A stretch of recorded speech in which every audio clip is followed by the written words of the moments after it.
Ayan, so magandang araw po sa inyong lahat mga idol, sa mga nanonood at sumusubaybay sa ating mga vlogs. Thank you so much sa panonood ng videos ko.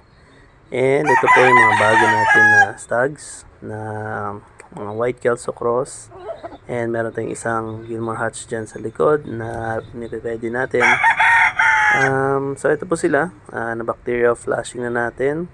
Nasa edad 6 to 7 months na po ang mga ito. Nagsisimula na po silang maging matapang at manlaban na rin. So, inilagay natin sila sa individual nila ng mga limber, no? So, nasa kani-kanila sila mga limber. Ayan. So, ito yung straight comb na bangkas kung tawagin to sa amin. Cross po ito ng white Kelso and sweater.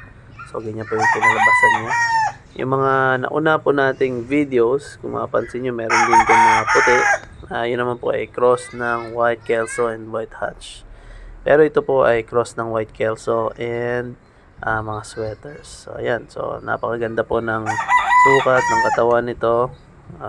Balansyado, no? Makita nyo, 45 angle ang kanyang buntot. Ito po ay straight comb. So, para po sa mga mahilig ng straight comb, ito pong brood stag or isang stag na pwede nyo pong ma-acquire. Chat lang po kayo sa akin.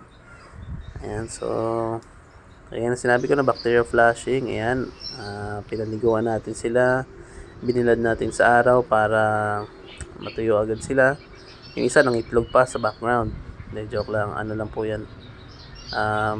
Prutas. Tawag sa amin dito tambis.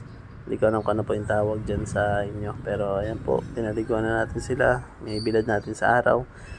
Time check nga po pala, no? Alas 10 ng umaga ko sila pinaliguan para medyo hindi na malamig para sa kanila.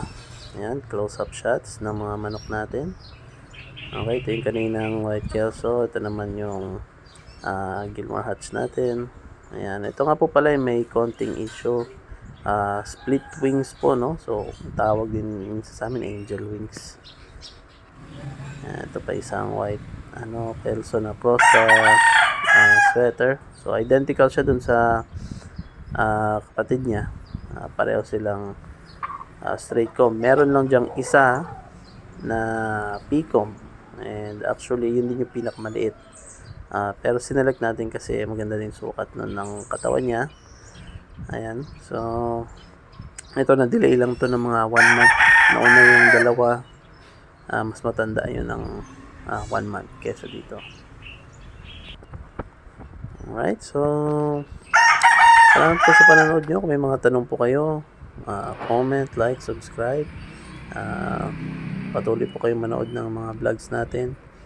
And sana sa mga susunod pang mga videos ko, may pakita ko din po sa inyo yung iba't ibang techniques ng conditioning kagaya nung una kong ibinahagi. So, salamat po sa inyong suporta. Thank you. Bye-bye.